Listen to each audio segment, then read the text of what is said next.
दोस्तों, जितनी भी ट्रेंड फॉलोइंग स्ट्रैटेजी होती है उनमें जनरली हम पुल बैक में ट्रेड करते हैं। ट्रेंड फॉलोइंग स्ट्रैटेजी में हम ट्रेंड के साथ चलते हैं, इसलिए इसकी एक्यूरेसी भी ज्यादा होती है। और most of trend following strategies में हम पुल बैक में ही ट्रेड करते हैं। लेकिन कई सारे ट्रेडर्स को यह समझ नहीं आता कि कौन सा पुल बैक सही है और उसे कैसे आइडेंटिफाई किया जाए। उदाहरण के लिए, यहां पर प्राइस अपर ट्रेंड में मूव कर रहा था, उसके बाद हमें ये डाउन मूव देखने को मिला। अब कई लोगों को लगेगा कि ये डाउन ट्रेंड है, लेकिन दोस्तों अभी भी ये अपर ट्रेंड ही है। इसलिए दोस्तों, आज के इस वीडियो में हम यही डिस्कस करेंगे कि एक वैलिड पुल बैक कौन सा होता है और उसे कैसे आइडेंटिफाई किया जाए। तो चलिए सीखते हैं। सबसे पहले ये समझते हैं कि पुल बैक है क्या। जब अप ट्रेंड होता है और बीच में प्राइस थोड़ा नीचे गिरता है तो उसे हम पुल बैक कहते हैं। और ये पुल बैक इसलिए बनता है क्योंकि जिन लोगों ने यहां पर बाय किया होता है वे किसी न किसी जगह अपना प्रॉफिट बुक करते हैं। जिस जगह से बायर्स सेल करने लगते हैं उस लेवल से प्राइस थोड़ा नीचे गिरता है और फिर बायर्स बाय करते हैं, जिससे प्राइस ऊपर चला जाता है। बीच में जो प्राइस थोड़ा नीचे आता है उसे ही हम पुल बैक कहते हैं। ये वही चीज सेम डाउन ट्रेंड में भी होती है।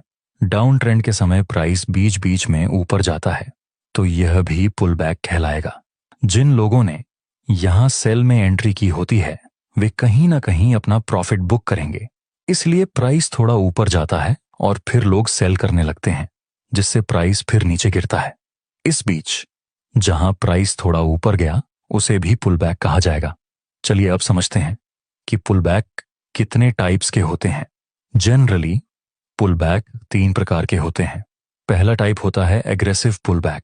सपोज कि प्राइस अपर ट्रेंड में मूव कर रहा है, फिर अचानक एक स्ट्रॉन्ग कैंडल और बड़ी तेजी से प्राइस नीचे गिरता है। इसे हम एग्रेसिव पुल बैक कहते हैं।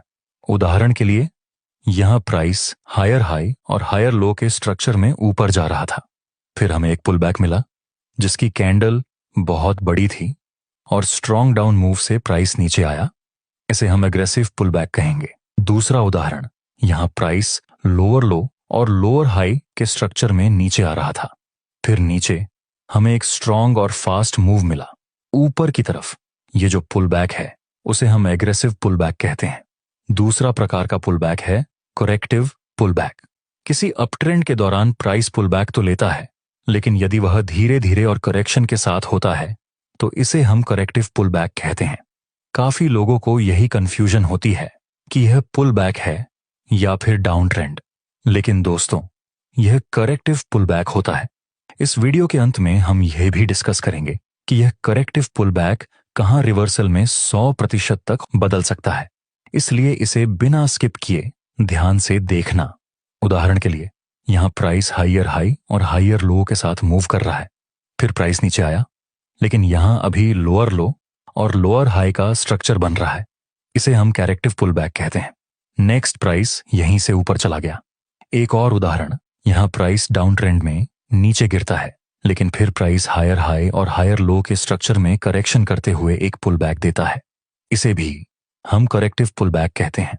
एक और एग्जाम्पल के लिए, स्टार्टिंग में प्राइस लोअर लो और लोअर हाई के स्ट्रक्चर में नीचे आ रहा है, फिर हमें एक पुल बैक मिला, लेकिन वह हायर हाई और हायर लो बना रहा है और फिर प्राइस इस लेवल से नीचे चला गया। इसे हम करेक्टिव पुल बैक कहेंगे। तीसरा प्रकार का पुल बैक है sweeping pull back. Suppose price upper trend में मूव कर रहा है, फिर प्राइस एक पुल बैक लेता है और बाद में कोई बुलिश कॉन्फर्मेशन कैंडल का सिग्नल देता है। यहां पर काफी लोग बाय में एंट्री करेंगे। इसके बाद प्राइस थोड़ा नीचे गिरता है, जिससे सभी बायर्स के स्टॉप लॉस हिट हो जाते हैं। मतलब यहां लिक्विडिटी स्वीप हो चुकी है और फिर प्राइस यहीं से ऊपर चला जाता है। इसे हम स्वीपिंग पुल बैक कहते हैं। सेम चीज डाउन ट्रेंड में भी होगी। प्राइस लोअर लो और लोअर हाई के स्ट्रक्चर में नीचे गिरता है, फिर हमें एक पुल बैक मिलता है जहां बेरिश कॉन्फर्मेशन कैंडल का सिग्नल आता है। यहां भी कई लोग सेल में एंट्री करेंगे। उसके बाद प्राइस थोड़ा ऊपर जाता है, जिससे सभी सेलर्स के स्टॉप लॉस हिट हो जाते हैं और फिर प्राइस इस लेवल से नीचे गिर जाता है। इसे हम स्वीपिंग पुल बैक कहते हैं। अब समझते हैं कि एक पुल बैक कहां समाप्त हो सकता है। दोस्तों, एक पुल बैक किसी इंपॉर्टेंट लेवल के पास एंड हो सकता है। सबसे पहले कोई पुल बैक किसी इंपॉर्टेंट सपोर्ट या रेजिस्टेंस के पास एंड हो सकता है, जैसे कि यहाँ प्राइस हायर हाई और हायर लो के स्ट्रक्चर में ऊपर जा रहा है। उसके बाद हमें एक पुल बैक मिला। ये लेवल अब रेजिस्टेंस से सपोर्ट का काम करेगा, इसलिए हो सकता है कि यहाँ पर ये पुल बैक एंड हो जाए। नेक्स्ट प्राइस इस सपोर्ट तक आता है और यहीं से ऊपर चला गया। दोस्तों, ये जरूरी नहीं कि हर बार पुल बैक ऐसे लेवल के पास ही एंड हो। कई बार ट्रेंड चेंज भी हो सकता है, इसीलिए ट्रेड करते समय थोड़ा ध्यान रखना जरूरी है। पुल बैक किसी इंपॉर्टेंट ट्रेंड लाइन के पास भी एंड हो सकता है। उदाहरण के लिए यहां प्राइस लोअर लो और लोअर हाई के स्ट्रक्चर में नीचे आ रहा था। हम दो पॉइंट्स को कनेक्ट करके एक बेरिश ट्रेंड लाइन बना सकते हैं जो रेजिस्टेंस का काम करेगी। नेक्स्ट प्राइस ने एक पुल बैक दिया और फिर प्राइस इस इंपॉर्टेंट ट्रेंड लाइन तक आया। हो सकता है कि यहां से यह पुल बैक खत्म हो जाए। नेक्स्ट प्राइस यहीं से नीचे चला गया। इसके अलावा प्राइस किसी इंपॉर्टेंट मूविंग एवरेज के पास भी एंड हो सकता है।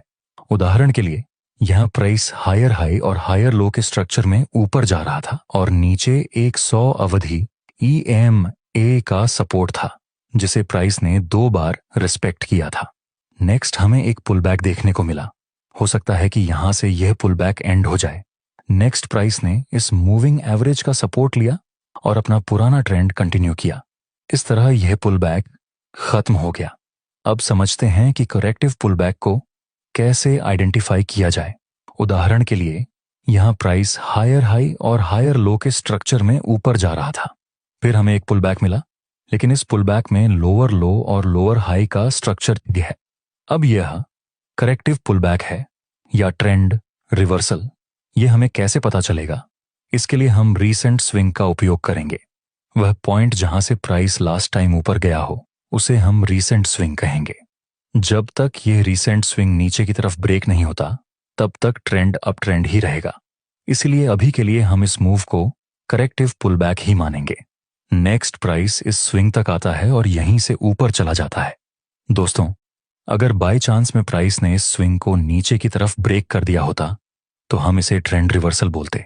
चलते हैं अब पुल बैक स्ट्रेटेजी में ट्रेड करने की बात पर। उदाहरण के लिए यहां प्राइस अप ट्रेंड में जा रहा था, फिर हमें एक काफी बड़ा पुल बैक मिला।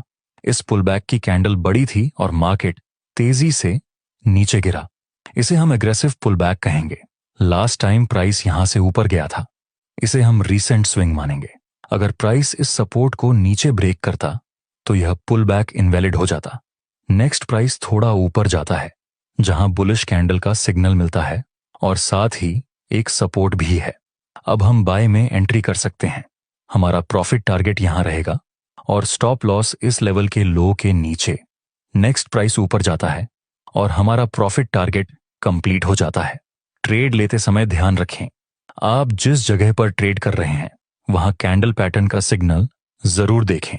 नॉर्मली लोग ऐसा करते हैं कि प्राइस किसी लेवल तक आता है और वे यहीं से बाय में एंट्री कर लेते हैं, सिर्फ इस उम्मीद में कि यह स्ट्रॉन्ग सपोर्ट है। लेकिन दोस्तों, ट्रेडिंग में उम्मीद के भरोसे काम नहीं करना चाहिए। हमेशा एनालिसिस और सिग्नल्स के भरोसे ट्रेड करें।